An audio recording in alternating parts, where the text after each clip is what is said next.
Welcome to the Catholic Sobriety Podcast, the go-to resource for women seeking to have a deeper understanding of the role alcohol plays in their lives.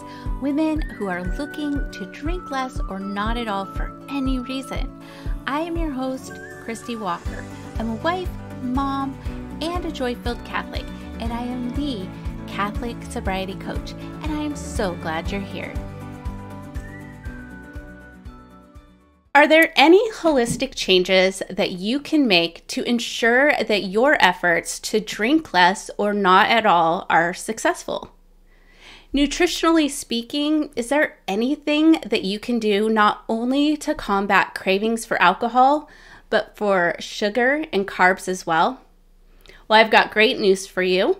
You are going to get answers to those questions and more.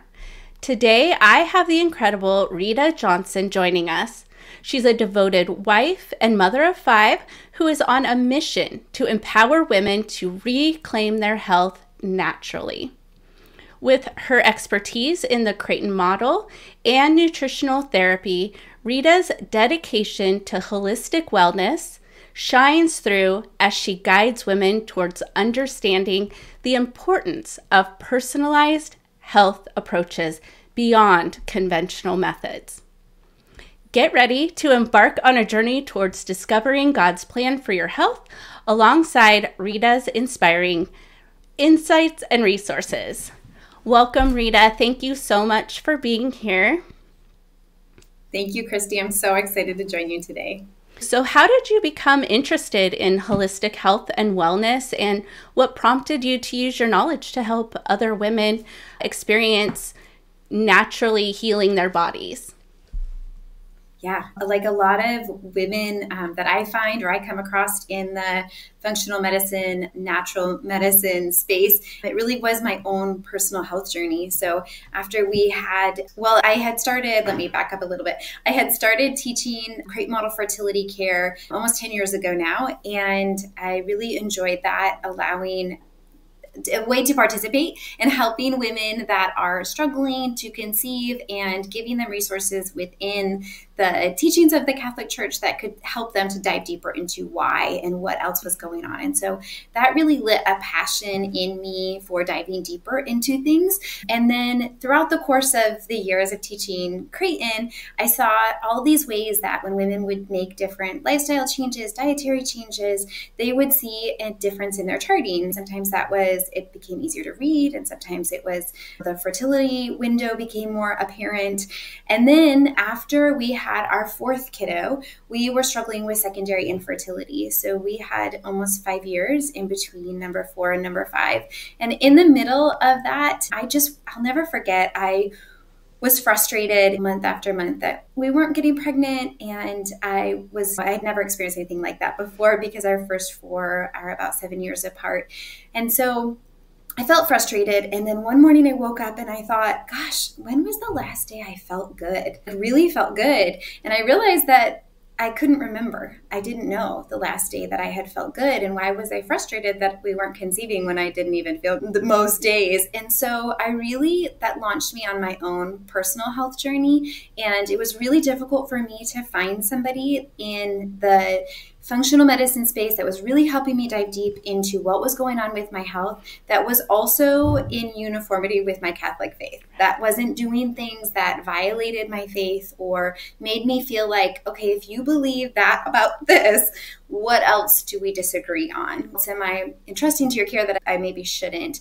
And so it took me a really long time to really work on stabilizing my physical health. And then, of course, as the Lord does, it was really this full mind, body, soul, spiritual journey that He had me on for a really intense year. And at the end of that, I feel like He woke me up to dreaming for what He had placed on my heart, the ways that He had called me to help others. And then as I emerged from that feeling so much stronger, so much more energetic, so much more capable of giving to others, not just to my family, He really showed me that He wanted me to become a part of that solution. And so I had been praying for a long time. I was always really interested in holistic medicine and particularly holistic nutrition. And I had picked out a program for years and it just was never the right time. And then it was like the Lord just opened that door and it was so obvious that was the next step in my journey. And so that was 3 years ago now. And it's just been such an amazing wild ride of entrepreneurship and everything else that goes with it. It's been such a gift. That is so great. That's so beautiful. And I love sometimes when we're going through something, like when you were going through the secondary infertility, you're like, what? Like, why is this happening and what's going on? But sometimes, hopefully most of the time, we can see God's plan in it like later on. And it's very evident that that trial and everything you had to go through and those realizations, like you were being guided that whole time and equipped so that you could then help other Catholic women do the same. And I think that's for God's glory, obviously, but it's such a beautiful thing when we can really step into that desire we have on our heart. And sometimes we don't even really know what that is until we go through it. So that's so great. For sure. But I'm wondering, and I didn't ask you this question or tell you that I was going to ask this question, but because you are a fertility expert and you could be like, I don't know, and I'm past fertility age, so I don't think about this a lot, but I know that some of my listeners do. Can you think of any ways that alcohol adversely impacts a woman's? Oh, yeah, for sure. So I support a functional medicine doctor that works in California. And one of the first things she has people do when they come to her program is she has them eliminate alcohol and caffeine in addition to gluten and dairy. And in part because those things are so highly inflammatory, but also with alcohol along with caffeine, they really impact things like our adrenal function and our blood sugar regulation, which I'm going to kind of talk about more a little bit later. But both of those things I want you to think about anytime I talk about insulin resistance or insulin dysregulation and adrenal function. Those are really things that are upstream, if you will, from our sex hormones. And so we oftentimes think like, oh gosh, I don't have enough progesterone, or look at these signs in my chart, maybe I don't have enough estrogen. But what we don't often think about is the precursors that have to be there in order for us to make enough estrogen and progesterone. And so that's something I'm always thinking about when I work with somebody is if insulin is dysregulated, if adrenal function is impaired, then we're going to have an impact on your sex hormones as well. Yeah, and that makes total sense. So if you're having trouble trying to conceive and you're still drinking alcohol or caffeine or the other things she mentioned, then it might be good to cut those out and see how things go for you. So in general, how does eliminating alcohol impact a woman's nutritional needs and overall health? Yeah, so I like to think about it from the before we eliminate it. If it's not eliminated when we're drinking, especially it's so bio-individual, how much is too much for one person to the next. Some of those things that start to go wrong are things like we'll definitely see some gut inflammation. I talk a lot about the correlation between gut health and your hormonal health. Again, thinking back to what I was just saying, like if we're not absorbing our nutrients because our gut is so inflamed, then we're not going to be able to do basic functions. And oftentimes, again, people come to this place of like, oh shoot, I might have a vitamin deficiency or I might have a mineral deficiency. But that's actually not the big thing I'm concerned about. What I'm concerned is why aren't you absorbing your vitamins and minerals from the food you're eating? And alcohol in particular is highly inflammatory to the digestive tract. And so we see that a lot of times develop, then we'll have, and there are particular nutrient deficiencies that develop as a result of drinking alcohol, but that is one big thing. And the other one is that as we're consuming alcohol, when they've studied this, like in rats, for instance, they found that time and time again, the rats had insulin dysregulation and eventually ended up getting type 2 diabetes. And so we know that alcohol is preventing our body from being able to utilize insulin and be sensitive to it. And so insulin resistance is really the start of that progression that leads to type 2 diabetes. But more than that, when we really feel good, like when our energy is stable throughout the day, when we're functioning at a higher capacity, we have what's called metabolic flexibility, which is the exact opposite opposite end of the spectrum from type 2 diabetes. So we always want to be focusing on working towards that. So those are some of the things I'm thinking about when someone comes to me and they say, I have a drink a day, or I have multiple drinks a day. Then I'm thinking, okay, how severe has your dysbiosis, your blood sugar dysregulation gotten as a result of these things? So definitely, conversely, if we take out the alcohol, then we need to work towards reducing the inflammation in the gut and re-regulating that blood sugar level.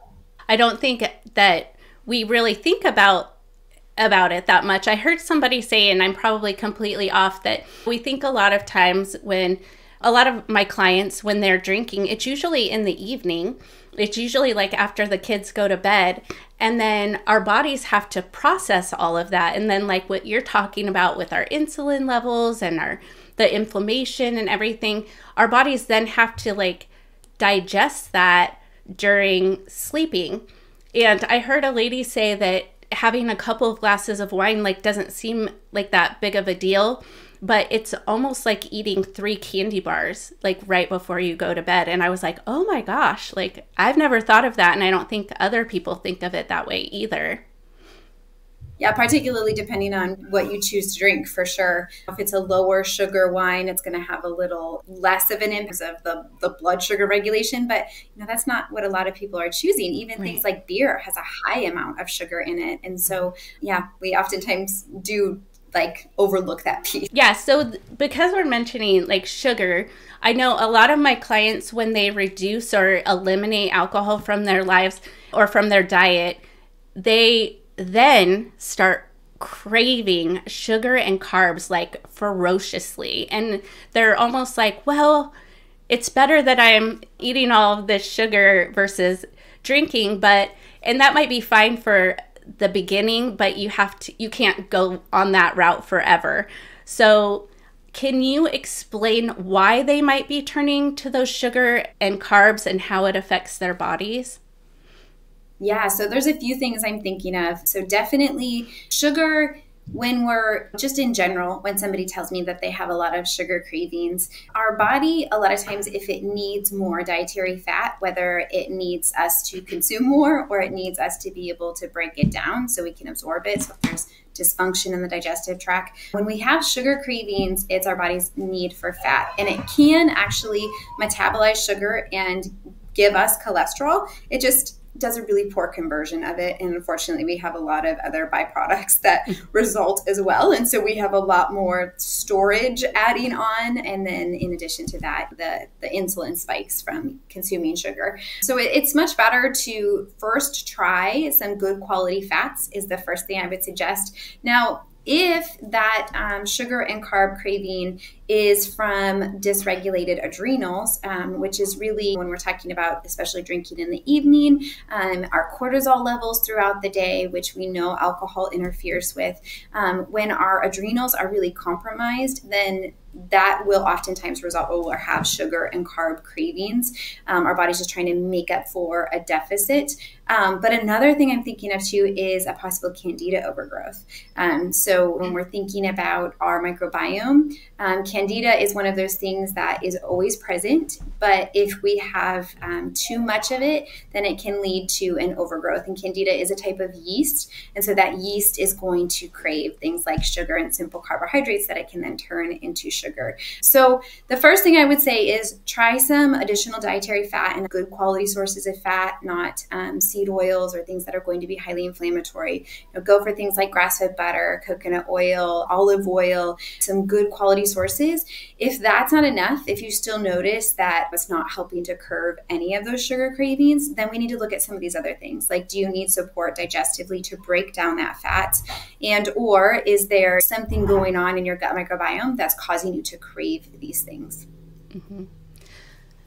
Yeah, that's great. And then when you've mentioned adrenals a few times, and I remember seeing, I don't really understand that yet, so I'm really appreciating your explanation of it.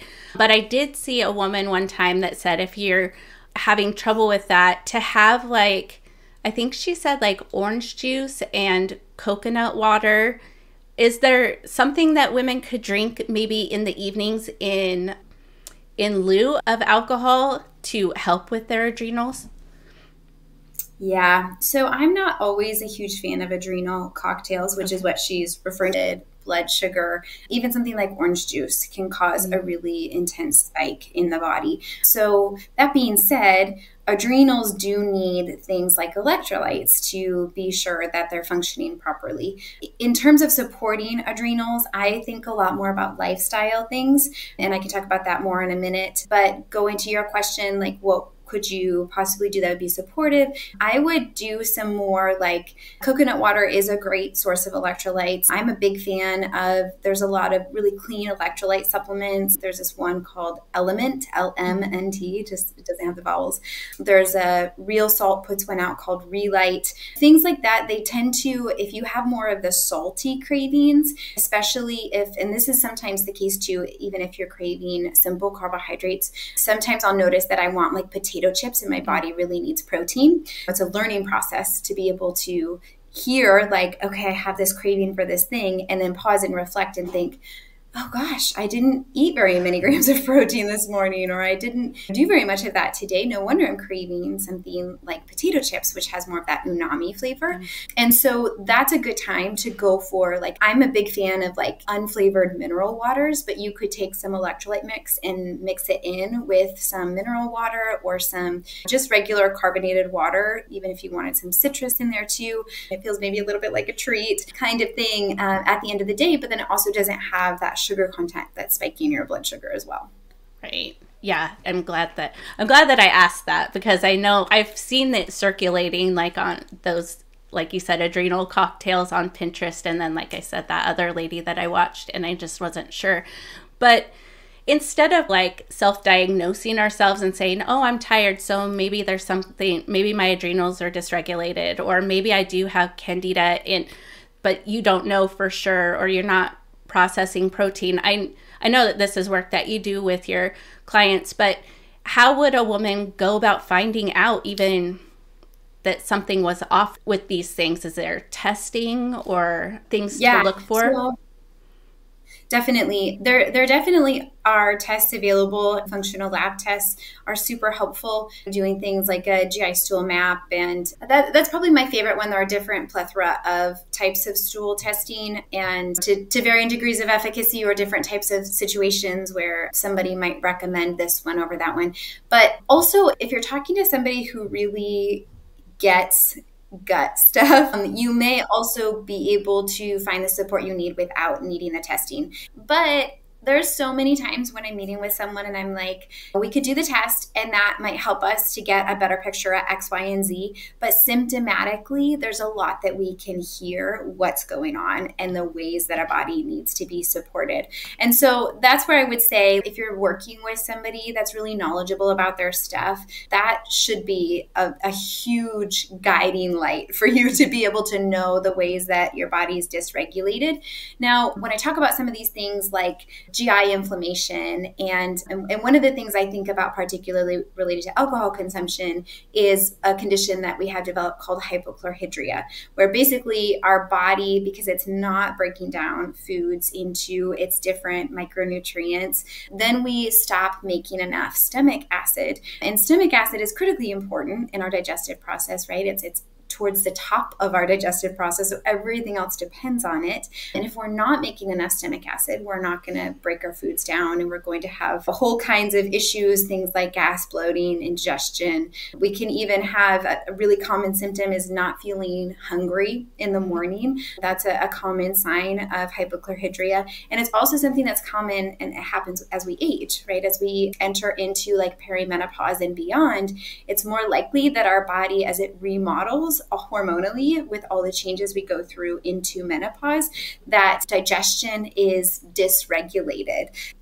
as our body's remodeling. And so that's a common symptom that we see, even losing a taste for meat. So there are certain things that you can know, like, okay, this is part of the problem. Even, one more big one that I see all the time is a history of digestive problems, heartburn, or what's sometimes called silent heartburn. You'll go to the doctor, there's just problems, and they scope you and they're like, yeah, you've definitely been having heartburn and you've never felt it in your life, but they can show pictorially that there is a problem, that's actually a sign that we need more stomach acid. And it's this catch-22, where if we don't have enough stomach acid, we can't break down the nutrients we need to make more stomach acid, and then it just continues to cycle around, right? So there are things like that I can tell you a list of symptoms, and then you could be like, okay, this is a problem. I need to work on supporting my body in this way. And that's really helpful. But then there are the tests as well that can, especially if somebody's had some problems for a really long time. And there are some other things that we may say, you know what, this might also be a problem for you. We could try to throw some darts in the dark and see how efficacious that is. Or we could do the more robust GI mapping and see get the picture of what's going on in the gut, if that makes sense. Yeah, that does. And I love all of that. Thank you so much for that information. And I think the important thing too is that it sounds like a lot right now, but I would venture to guess that once you really start to feel good and start to realize what's affecting and how it's affecting you, then women are more in tune with their bodies. So when something is off, then it's easier to take care of it before, you know, it gets too out of hand or it becomes too problematic. For sure, 100%. So when a woman does make the decision to drink, because not all of my clients eliminate it completely, but they usually try to minimize those times when they do consume alcohol, is there anything that should do or could eat or ways to care for themselves after either the evening before they go to bed or even in the morning that is going to help with the effects of the alcohol on their body? Yeah. The first thing I would say is choose your drinks wisely. Going for something that's lower in sugar is going to make a big difference. So like a drier red wine is going to be a lot easier on your body than a mixed drink that has a lot of sugar-laden liqueurs in it. Things like, even if you did something like a mimosa, like orange juice and champagne, that's also going to be better than things that are artificially sweetened or have cane sugar in them. So that's the first thing. The second thing I would say is always be sure that you're hydrating as you're drinking. It tends to happen so often that we don't realize that even just with one drink that we need to drink even more water, because alcohol is a diuretic, which means that it's pulling water out of our body. Oftentimes we think of a diuretic, we're like, oh great, that's going to help me go to the bathroom. And that's true, but we also then need to be sure we're replenishing the water that it's stripping out of our body as it is eliminated as well. The other thing I would say is really be sure that you're prioritizing eating adequate amounts of protein. That's something I see women not doing very often, is eating a really low protein diet. And that's going to help to stabilize your blood sugar as well. So I frequently talk to women that say that if they have a drink in the evening, that they're up in the night. And that's a sign that your blood sugar is dysregulated. So at least pairing it with a meal, that's a lot better than having it on an empty stomach and then pairing it with something like a protein, which oftentimes goes well, right? Like if we're going out for a nice fancy steak dinner and you want to have a glass of wine, that's much more preferable than having a glass of wine on an empty stomach. Doing things like that. And then the following day, I think, again, just really being intentional about rebalancing your electrolytes. So taking some type of electrolyte supplement in the morning, getting adequate protein that next morning too. Those things are really huge. In terms of gut inflammation, if you're more susceptible to that, some of us just are, like we just have stomachs that are easily upset, then I would say to really focus on doing some things that are going to help calm and soothe that. So whether that's soup with bone broth in it, whether that's a collagen supplement, particularly the next morning, doing things like that that are going to help support that a little bit. And then there's, of course, like gut healing supplements that you could focus on incorporating at that time as well. Yeah, that's very helpful. And I think I love that you mentioned the hydrating. I don't know if it's like something that we just tell ourselves, like you shouldn't have alcohol on an empty stomach, but there's real science behind it. And we're hearing from an expert. Like that's very wise, and it'll be very helpful in being able to metabolize that and not just have it hit our system and wreak havoc all over the place. And then when you were mentioning water, I would guess like if you know that you're going to go out in the evening, maybe keeping well hydrated throughout the day. Do you think that would help as well? Yeah, definitely. Yeah. Okay, so you mentioned sleep quality, and that is something that comes up over and over again because a lot of women drink in the evenings to help them fall asleep because our minds are racing. The day has been crazy. A lot of times they're just reaching for something that is going to help calm their nerves, calm them down. They can just maybe veg out in front of the TV and that kind of thing. And a lot of women come to rely on it as a way of falling asleep. But the thing I hear time and time again is that it helps them fall asleep, but then they're having wakings or unrestful sleep, which I understand is just kind of part of our body's processing the alcohol, and it disrupts our sleep receptors or transmitters or whatever it is. It disrupts our sleep and we wake up. So a lot of people will wake up, especially between 1 and 3, and not be able to get to sleep, or if they back to sleep, or if they do, it's very unrestful. So in what ways does a balanced diet or ensuring that we're taking the right nutrition into our bodies and caring for ourselves, how can that, first of all, help women be able to fall asleep without having to sedate themselves with alcohol? And then how can the foods that we're ingesting also help us just have better sleep in general? Yeah. So the first thing I would say is there's really two big things I'm thinking of. The first one is that going back to that balancing your blood sugar, that happens a lot where our blood sugar, whether it drops really low or shoots up really high, will wake us up. And sometimes we wake up and our mind's racing. Sometimes we wake up and we think it's because we have to go to the bathroom, and then we're up for a long period of time and we're just thinking about all these things. And those are hallmark signs that it's your blood sugar. And so knowing that alcohol can dysregulate your blood sugar in and of itself. Now you can support that a little bit more by being sure you're balancing things like your macronutrients throughout the day. So macronutrients are really like the protein, fats, carbohydrates in what you're eating. And what I would say is generally we need to be eating a whole lot more protein and good healthy fats and a whole lot less carbohydrate sources. And I'm not one that says, I'm not a huge proponent of keto because I think restricting veggie sources of carbohydrates is not good for any of us, but definitely focusing on, am I getting enough protein during the day? So that can help regulate your blood sugar levels, even if you have a drink at night. The other thing is to be mindful of, we have times pair drinking with not great snacking. So part going back to my story, actually, when we were struggling with secondary infertility, I'll never forget, I went to a wedding and my fourth was super little. She was 5 or 6 weeks old. And the day before I had been in my sister-in-law's wedding. And then the next day I was at my cousin's wedding. And they served this beer I'd never had before. And I never liked beer. And I fell in love with this. This was a part of my story. And so I really loved that beer. And I spent this summer with my family who really loves beer. And so they always made sure that we had this beer, that Rita actually likes a beer. And so when I would have a beer, I didn't want to just drink the beer, right? Then I wanted to have potato chips and I wanted to have the junk food that goes along with it, right? Well, what a lot of that stuff is doing is it's also dysregulating our blood sugar because we're causing these simple carbohydrates are going to spike our insulin levels. And then later in the night, what tends to, for one person to the next, they'll either go hypo, so their levels are so low that it wakes them up because their body's whoa, emergency, or they go too high. And likewise, your body sees that as an emergency. And so pairing that with those kinds of snacking habits is also can be really disruptive to your sleep as well.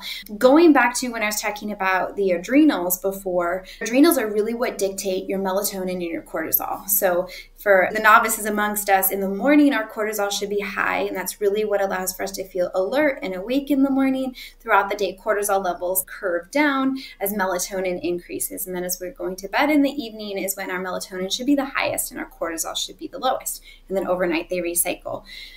If we're doing things like drinking alcohol consistently, it's going to impact your adrenals by depleting them of what they need to be supported. So when we're talking about electrolytes, we're talking about diuretics, this is what this is doing. It's really impacting those circadian rhythm, okay? So doing things that are going to support your adrenals are really critical as well. And as I mentioned before, that's more lifestyle factors. So we do have to be intentional about not staying up super late, trying to go to bed about the same time every day, trying to wake up about the same time every day.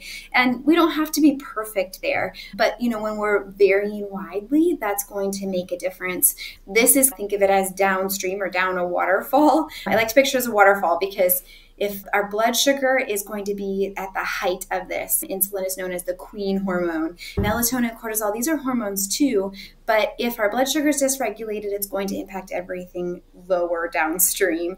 And then also going back to hormonal shifts that happen in perimenopause and into menopause, our adrenals, if they're dysregulated as we go through perimenopause, you're going to have a much harder time with perimenopause symptoms than a girlfriend of yours that has very regulated adrenal function. And so that's important to know too, because sometimes you look back and be like, I think some of these are problems, and I had a heck of a time going through perimenopause. Then that would definitely be something that would tell me, all right, we really need to support your adrenals in these ways. And so taking a long look at your circadian rhythm, reducing alcohol and caffeine.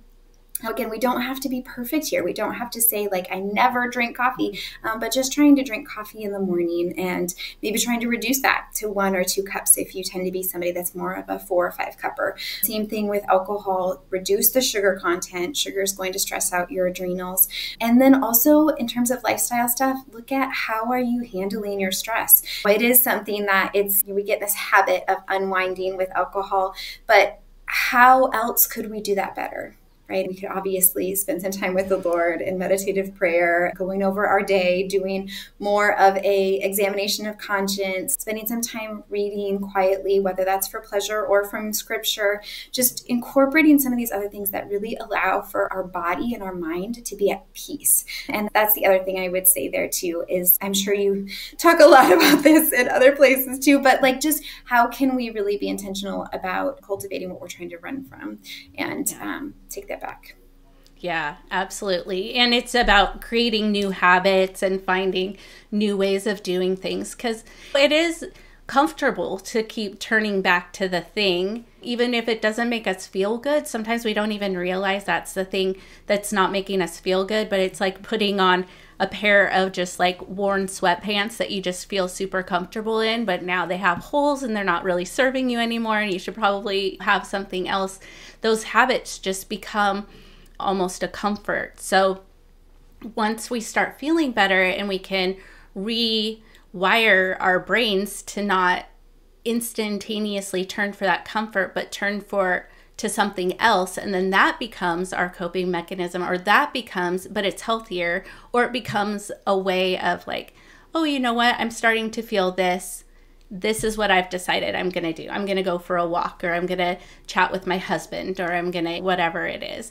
I think it's just a matter of making those changes, just like we have to do with our dietary changes. You're like, oh, gluten isn't really great for my body. Now I have to take it out and do something else. But I think sometimes we just are so used to not feeling well that we forget what it's like when we do feel well. And then when we do feel well, it's like, oh my gosh, I had no idea that this is what was happening. That was, kind of going back to that a little bit too. I honestly forget that this is a part of my story, but when I started working with the functional medicine doctor, they said, I think maybe you should, cut out all gluten. Like, I really think that's bothering you. And all I could think was, oh gosh, I don't want to give up I would have like 1 beer, probably like 5 nights a week. Mm-hmm. Like, it was pretty consistent. That was like my evening routine. And I was like, oh, really? Like, I have to give that up. And I was so sad. It was so hard. But I found when I overhauled my evening routine, right? I stopped Netflix in the evening and I started like making a cup of tea and reading a book. And that helped like balm to my soul a little bit, right? And then eventually it became that I felt so much better. I didn't realize I was nauseous all the time. I was, dealing with all these other symptoms. And as they started to subside, that's when you see like, oh, wow, I really was dealing with a lot of garbage. And I see that so often as I'm working with women too. I'm like, it's so exciting that you have such a long way to go to feel better. And they're like, I just don't know if it's possible, but it is. There's so much healing. God made our bodies to heal, and it's incredible, the healing power that we have.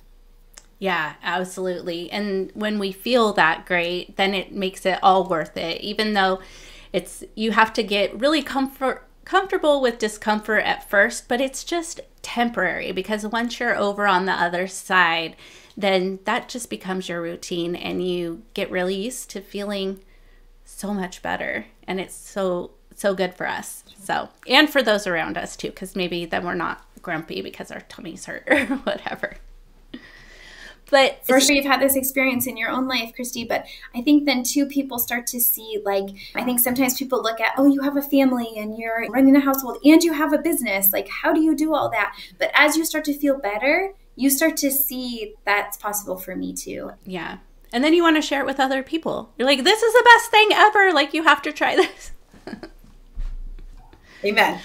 So I get the sense that let's get whatever nutrients we need out of foods, but are there supplements? Would you ever recommend supplements, or is that something that people should pretty much stay away from unless their practitioner recommended them? I definitely work with supplements a good bit, especially as we're working towards healing or rebuilding, repairing. And if you are somebody that is like, you know what, I'm going to keep drinking, I'm going to do it more moderately, but I'm going to keep drinking, then I definitely would say a B complex is really important. If you're in your fertile years, then be sure that it has at least 250 milligrams of folate, not folic acid. Folate is a lot easier for our body to absorb, whereas folic acid is the synthetic version of folate. That's huge. And then really looking at digestively, if you're having problems, we need to dive deeper into that. And again, if you decide you don't want to give up drinking, it's just important not to disregard that and not feel like you have to wait until you are ready to be completely sober before you can work on healing your gut. That's not the case either.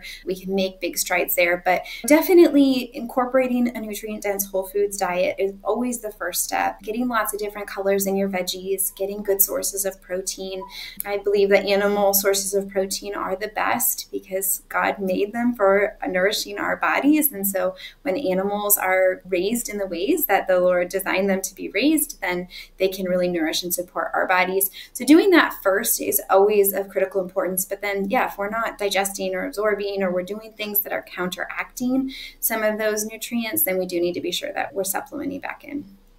Okay, those are really great tips. And then if somebody is, let's say that they're pretty healthy, like they're exercising how they should, their nutrition is pretty on point, they feel good for the most part, and they do want to have an occasional drink, or they do want to drink maybe weekly. Is there like any, people ask me this all the time and I'm like, I'm not the right person to ask, but is there any like healthy amount like of drinking or healthy relationship with alcohol that somebody could have where, and I'm sure it depends on the person's body and how they metabolize, and like you were saying, if you have less sugar in the alcohol that you're consuming, but is there any kind of a guide, like if you drink X amount of ounces of alcohol per week, then that's probably an okay amount for your body to metabolize properly? Yeah, this is a tricky one because it's very bio-individual. So it's very unique from one person to the next.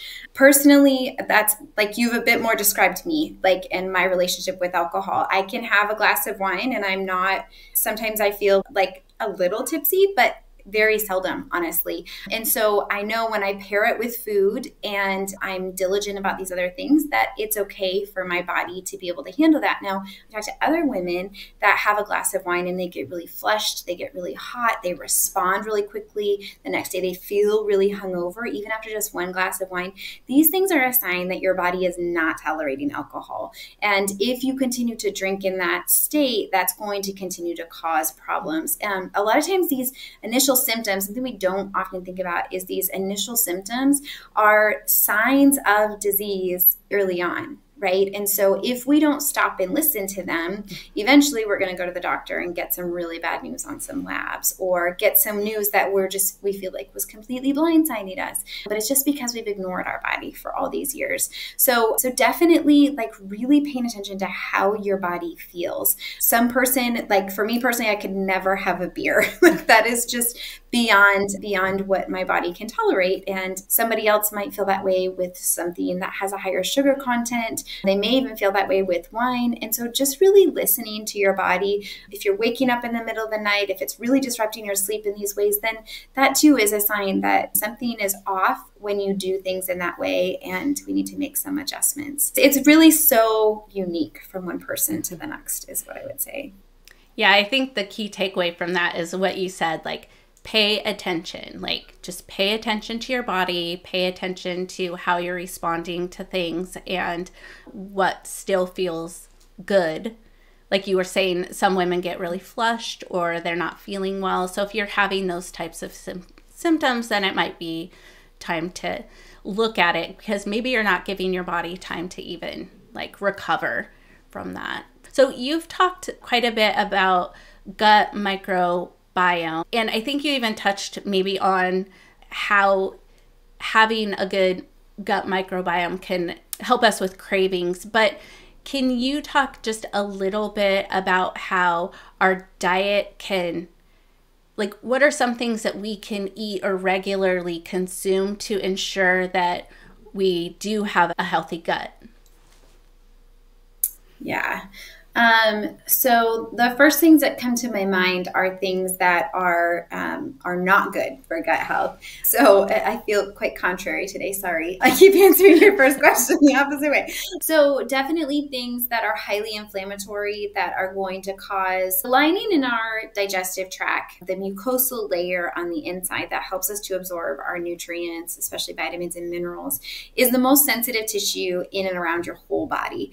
And so it's very susceptible to inflammation. And so things that are definitely going to cause inflammation, that are going to make it harder for your body to absorb those nutrients, and then also impact the microbiome, the diversity. I like to think of it as like a garden. So like the flowers in your gut garden are going to be things like sugar, like gluten, like alcohol. And so we have to be really intentional about being sure that we're limiting or eliminating those things, because that does make a big difference.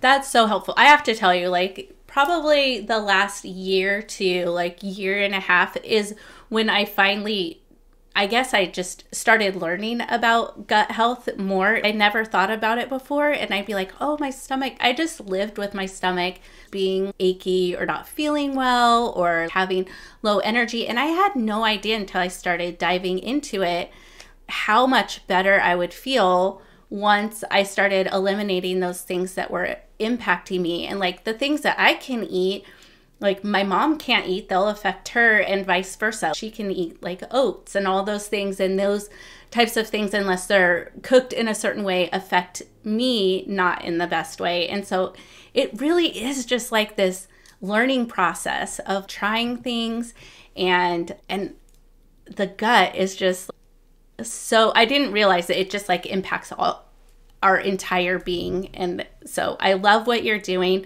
I love all the information that you've provided. I know that my listeners and those watching on YouTube are going to find so much value and learn so much more about themselves, and be able to, like you were saying, pay attention to their bodies and start asking themselves some really good questions.